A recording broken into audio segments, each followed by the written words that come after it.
Black Adam. We should talk. فيلم بلاك آدم ما كانش قد التوقعات، بس نهاية الفيلم كانت بتمهد لحدث ضخم جدا المفروض يحصل في عالم دي سي. المفروض الحدث ده يكون جزء تاني من بلاك آدم أيا كان المسمى بتاعه هيكون إيه، ولكن الأهم بقى اللي هيكون في الجزء التاني، وهي مواجهة مباشرة ما بين بلاك آدم وما بين سوبرمان. واحنا هنا طبعا بنتكلم على بلاك آدم دوين جونسون أو ذا روك، وكمان سوبرمان هنري كافيل. الفيلم طبعا وضح لينا إن بلاك آدم أقوى راجل على كوكب الأرض، بس ايه بقى اللي ممكن يحصل لو اضطر يواجه حد مش من هنا، حد مش من الارض اصلا؟ طيب هل فعلا بقى بلاك ادم يقدر يهزم سوبرمان في قتال؟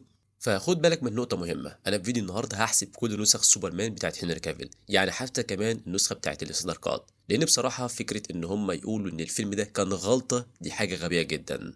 فبنبدأ هنا مع بلاك آدم. بيث آدم المعروف باسم بلاك آدم كان بطل مختار من الساحر شازام ومجلس كمان السحرة. اتمنح قوة من ملوك مصر القديمة، وبالقوة دي حرر شعبه من الملك الظالم وبقى هو الحاكم بعد كده. ولكن هنا مع الوقت بقى أعنف وأقسى، ومن غير ما يقصد أطلق خطايا عظيمة دمرت ناس كتير جدا. بسبب ده شازام حبسه لمدة 5000 سنة لحد ما اتفك سجنه وطلب منه ينقذ بلده تاني. بلاك آدم عنده قوة جاية من 6 ملوك مصرية، زي مثلا القوة والسرعة والتحمل والكهرباء، وطبعا في القتال أهم حاجات القوة والتحمل والسرعة والبرق. من ناحية القوة بلاك آدم قوي بشكل مرعب، وما عندوش أي مشكلة يقتل أي حد يقف قدامه، يعني ممكن يطير حد مسافات بعيدة جدا، أو يقطع عربيات بسهولة، أو يعمل كمان موجات صدمة بإيده. أول حاجة عملها مسك تمثال ضخم جدا وشاله فوق دماغه بسهولة، والتمثال ده وزنه ممكن يقارب ل 80 ل 100 ألف طن. يعني باختصار دي من أقوى الحاجات اللي اتعملت في عالم دي سي كله. وده بقى اللي ياخدنا من ناحية التحمل، بلاك آدم هيكون عامل ازاي؟ فبلاك آدم هو شبه مستحيل يتأذي، الانفجارات مش بتأثر فيه، والرصاص بيرجع تاني من عليه، حتى لما اتضرب من هوكمان ما كانش بيحصل له حاجة كبيرة. الحاجة الوحيدة اللي كانت بتوجعه فعلا هي طاقة سحرية معينة، بس حتى دي كان بيعالج نفسه منها بالكهرباء. أما بقى بالنسبة للسرعة فدي كانت من أكتر الحاجات المفاجئة في الفيلم ده. بلاك آدم سريع جدا لدرجة إن إحنا ممكن نقارنه بذا فلاش أو حتى كمان سوبرمان. وحتى دوين جونسون قال بنفسه إنه أسرع من الضوء. بلاك آدم دايما بيستخدم سرعته وهو بيطير، بالتالي بيظهر في كذا مكان في نفس اللحظة كأنه بيعمل نسخ من نفسه. بيقدر يمسك الرصاص ويرجع الصواريخ، وكمان عنده مشهد شبيه بالمشهد بتاع كويكسيلفر الشهير اللي بيشوف فيه الدنيا كلها بطيئة حواليه، وبيفضل يتحرك ويخلص على كل اللي حواليه، والانفجار واقف وراه كأنه متجمد. غير كمان ان هو قدر يمرمط حرفيا هوكمان ويفضل يهجم عليه بسرعة رهيبة، مع ان هوكمان يقدر يتفاعل مع البرق، بس بلاك آدم كان أسرع منه بكتير. ولما تركز معاه كمان هتلاقي ان هو سبق هنا انجاز وندر وومن في ان هي تصد الرصاص، لانه لحق رصاصه كانت اقرب للهدف، وكمان هو كان ابعد ووصل ليها بشكل اسرع، وسافر مسافات خرافيه في ثواني من روسيا للشرق الاوسط ومن الشرق الاوسط للصين، وهو بيجري زي ما يكون بيعمل انفجار حواليه، وكل حاجه حواليه بتعدي بسرعه رهيبه كانه فلاش. بس اهم سلاح عنده طبعا هو البرق. بلاك آدم بيعشق يرمي برق في كل مكان، والبرق ده ممكن يمسح أي حد من الوجود خالص. وموضوعه مش بس برق عادي، يقدر هنا يعمل ثقب في جبل ويطلق صواعق في كل الاتجاهات حواليه، وكمان يعمل انفجار كهرباء في كل الاتجاهات زي اللي عمله علشان خاطر يتخلص من نسخ دكتور فيت. أقوى لحظاته بقى لما بيغضب. هنا بقى لما بيغضب بلاك آدم حرفيا بيفقد السيطرة، قوته بتبقى مرعبة جدا. أول انفجار دمر قصر كامل وهد تماثيل وقتل كمان كل اللي جواه، بس المبنى نفسه فضل واقف لآلاف السنين. تاني انفجار هنا حصل جوه منجم، رغم ان معظم القوة طلعت لفوق بس دمرت القاعدة كلها من جوه. اما بالنسبة لتالت انفجار كان بسبب ضربة شازام، عمل عمود ضخم من المية والتلج، وبعدها موجة صدمة اكبر كمان فرقت السحاب. وفي قتاله ضد سباك قدر يركز البرق بتاعه بدل ما يسيبه يفلت منه، وفي الاخر قطعه نصين. طيب خلينا هنا بقى نروح بعد كده لسوبرمان. كوكب كريبتون كان بيموت، بس محدش كان عاوز يعترف بده غير جوريل وكمان لارا، كانوا الوحيدين اللي فاهمين الخطر. هدفهم الوحيد كان ان هم ينقذوا ابنهم كالال، فعملوا مركبة فضاء صغيرة وبعتوه لكوكب الارض. كان نفسي بصراحة يعملوا مركبة أكبر شوية والمركبة تاخدهم كلهم ويريحونا من القصة دي، بس ما علينا. فالحظ كان معاهم لأنه نزل هنا عند جيسون وكمان مرسكان، فبدل ما يكبر ويكون ديكتاتور عنده قوة ملوك بقى كلارك كانت أو سوبرمان أعظم بطل في العالم. فبسبب هنا الشمس الصفراء سوبرمان واي كريبتوني بياخد قوه شبه الملوك، وبجد دي قوه مرعبه. هو اقوى عضو في الجاستس ليج، واقوى كمان من وندر وومن، وقريب في القوه كده من زيوس. اهم قوه عنده طبعا القوه الخارقه، وسوبرمان عمل انجازات كتير جدا، بس اقوى انجاز ليه انه حرك صفيحه تكتونيه كامله علشان خاطر يمنع زلزال، حتى لو ده حصل خارج الشاشه واتقال في جريده، بس ده حصل. بس عشان خاطر اكون صريح معاك، ده يعتبر حاجه مش جنونيه قوي. ثور بيعمل حاجات شبه كده، وشفنا سوبرمان برضه عمل حاجات مشابهه لكده قبل كده. يعني هنا لو الدوله صغيره كفايه ممكن تدمرها بضربه واحده، يعني سوبرمان عنده قوه رهيبه جدا، واللي بيربطها بحركاته وضرباته كمان. فنشوف هنا بس معارك سوبرمان مع الجنرال زود، الدمار اللي عمله كان كبير جدا، او لما شاف دومزداي طار لفوق للفضاء، او مجرد ان هو دفعه بعيد. ولو بصيت على ستيفن وولف برضه قوي جدا، قاتل ضد دومزداي بتاعه نفسه، حتى دمر قمر في المعركه دي. وسوبرمان ما مشيش بس بالقوة، ده كمان قادر ياخد ضربات جامدة جدا.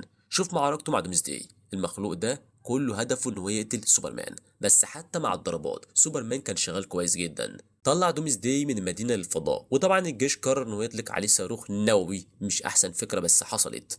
المهم حتى مع الضربة النووية دي سوبرمان خدها في وشه وفضل في المعركة بعد شوية. ممكن كمان يكون كان ضعيف شوية بسبب الكريبتونايت من باتمان قبل كده. لو ما كانش فيه كريبتونايت كان ممكن ياخد القنبله النوويه دي عادي بالنسبه له، ما يحصلش اي حاجه. وطبعا ده مش المره الوحيده اللي سوبرمان بيتعرض فيها لهجمات على مستوى خيالي. فزي كمان آلة العالم وولد انجن، دي ماكينة كريبتونية لتحويل كوكب كامل علشان خاطر تخليه شبيه بكريبتون.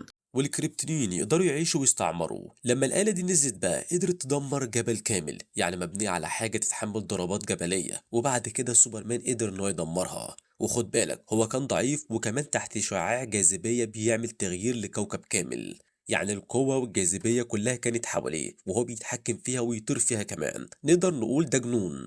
بس طبعا سوبرمان مش بس قوي، وكمان بيقدر يتفادى الضربات، ده عنده كمان مجموعة كبيرة من القوة، زي مثلا النفس المتجمد، وكمان الرؤية الحرارية. الرؤية الحرارية هنا عنده قوية جدا، تقدر انها تقطع المعدن وتفجر اي حاجة. قبل كده كنا فاكرين ان هي مثلا ممكن توصل ل 10000 فahrenheit، بس دلوقتي في نسخة زاك سنايدر اتضح انها اقوى بكتير. الكريبتونيوم ممكن يتحمل حرارة لحد 3.5 مليون كلفن، ومركز الشمس هنا بس يعتبر 1 وشوية مليون.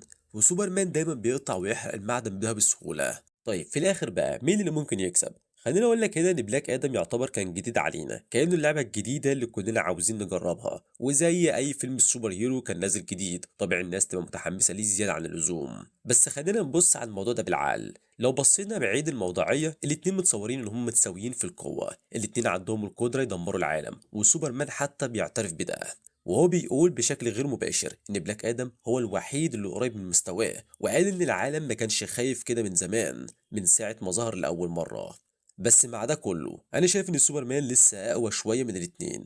صح ان بلاك ادم رفع التمثال الضخم ده يعتبر حاجه مرعبه وبيحرك الناس بالعنف بشكل مستمر، بس احنا هنا بنتكلم عن سوبرمان اللي حرك صفيحه تكتونيه كامله. انت بتتكلم هنا على حوالي رقم وتحط جنبه 18 صفر. طبعا الموضوع ده جنوني ومش سهل نستوعبه، بس الارض فيها 8 صفائح كبيره وكمان صفائح صغيره كتير، وممكن سوبرمان يكون حرك صفيحة صغيرة، بس حتى كده لسه فوق بلاك آدم اللي شال تمثال. كمان انا شايف ان سوبرمان اسرع شويه من بلاك ادم. ايوه الاتنين يعتبروا قريبين لبعض في السرعه، بس ما ينفعش اقول ان بلاك ادم اسرع منه. سوبرمان يقدر يقارن مباشره بشخصيه فلاش، او اسرع راجل على الارض تقريبا.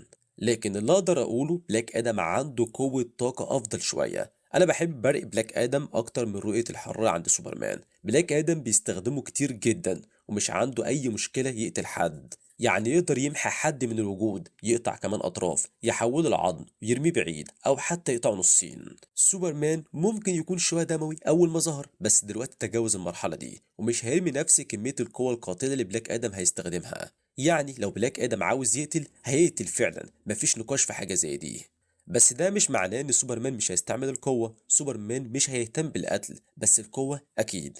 اسأله طبعا شخصية ستيفن وولف واللي عملوا معاه في الاستدر كات. حرفيا سوبرمان ما كملش دقيقة في المعركة دي وكان هزم ستيفن وولف اللي يعتبر جاستس ليج ما كانوش عارفين يعملوا قدامه أي حاجة. فالسؤال المهم بقى دلوقتي، هل المعركة فعليا بين سوبرمان وبلاك آدم، ولا هي سوبرمان ضد السحر؟ هل السحر يقدر يأذي سوبرمان، وهل سوبرمان يقدر يأذي السحر؟